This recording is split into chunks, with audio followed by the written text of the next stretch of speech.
길어지는 대출금리 고공행진에 결국 버티지 못하는 사람들이 늘고 있습니다. 이금융권보다 더 높은 신용도가 있어야 입성할 수 있는 은행에서도 연체율이 5년 만에 최고치로 올랐습니다. 오서영 기자. 네, 오서영입니다. 네, 연체율 추이가 어떻게 됩니까? 네, 금융감독원에 따르면 지난 2월 기준 은행의 대출 연체율은 0.5%를 넘어섰습니다.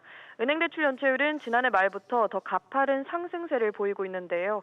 지난 2월은 전달 대비 0.06%포인트, 전년 대비 0.15%포인트 상승했을 뿐 아니라 지난 2019년 5월 이후 가장 높은 수치입니다. 특히 지난 2월 기업 대출 연체율은 전년보다 0.2%포인트 상승하며 0.59%로 올랐는데 중소기업 대출 연체율이 0.7%까지 치솟았습니다. 중소법인 대출 연체율은 0.76%, 개인사업자 대출 연체율은 0.61%로 계속 오름세인데요. 가계신용대출의 경우 0.84%로 2, 3년 전과 비교하면 연체율이 2배를 훌쩍 넘는 수치로 전체 가계대출 연체율을 견인했습니다.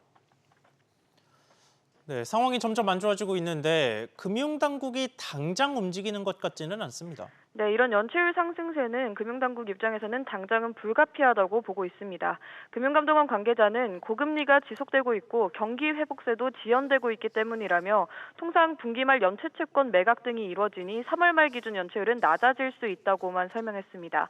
다만 새로 쌓이고 있는 연체액은 점점 늘어나고 있습니다. 올해 들어서만 이 규모가 6조 원에 달하는 상황인데요. 지난 2월 신규 연체액은 전년과 비교하면 1조 원, 2년 전보다는 2조 원이나 불어난 규모입니다.